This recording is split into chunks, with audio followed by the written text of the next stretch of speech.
Great request, Ramon. Here's a set of USMLE-style questions focused on altered dopaminergic activity, increased serotonergic activity, and decreased dendritic branching, along with detailed explanations.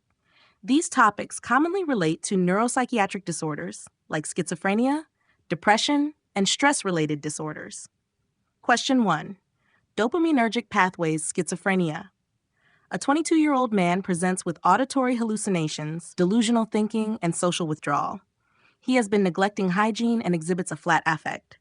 Antipsychotic treatment is initiated. The patient's symptoms are most likely associated with altered activity in which of the following dopaminergic pathways? A. Mesolimbic pathway, B. Mesocortical pathway, C. Nigrostriatal pathway, D. Tuberoinfundibular pathway. Answer A. Mesolimbic. Explanation. Positive symptoms of schizophrenia, e.g. hallucinations, delusions, are linked to increased dopamine activity in the mesolimbic pathway. Antipsychotics work by blocking D2 receptors in this region. Question 2. Serotonin in depression. A 36-year-old woman is diagnosed with major depressive disorder. She reports low mood, insomnia, anhedonia, and poor appetite. SSRIs are prescribed. Which of the following neurotransmitter systems is primarily targeted? A. Dopaminergic, B. GABAergic, C. Noradrenergic, D. Serotonergic, D. Serotonergic. Explanation. Selective serotonin reuptake inhibitors, SSRIs, increase serotonin levels in the synaptic cleft. Depression is associated with decreased serotonergic activity, particularly in the Raphe nuclei projections. Question 3. Stress and brain structure.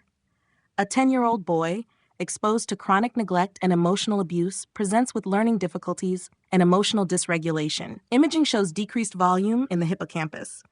What is the most likely cellular change? A. Increased synaptic plasticity, B. Increased dendritic branching, C. Decreased dendritic branching, D. Increased myelination. Answer C. Decreased dendritic branching. Explanation. Chronic stress, especially early in life, leads to reduced dendritic branching and synaptic density, particularly in the hippocampus and prefrontal cortex. This correlates with memory deficits and emotional issues. Question 4. Antipsychotic side effects, dopamine pathways. A patient treated with haloperidol for schizophrenia develops rigidity, tremors, and bradykinesia. Which dopaminergic pathway is responsible for these side effects? A. Mesolimbic, B. Mesocortical, C. Nigrostriatal, D. Tuberoinfundibular. Answer C. Explanation. The nigrostriatal pathway regulates motor control. Blockade of D2 receptors in this area by typical antipsychotics causes extrapyramidal symptoms, EPS like Parkinsonism.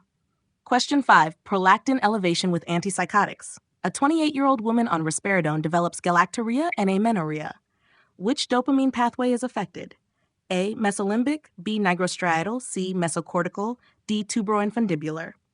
Answer D. Tuberoinfundibular.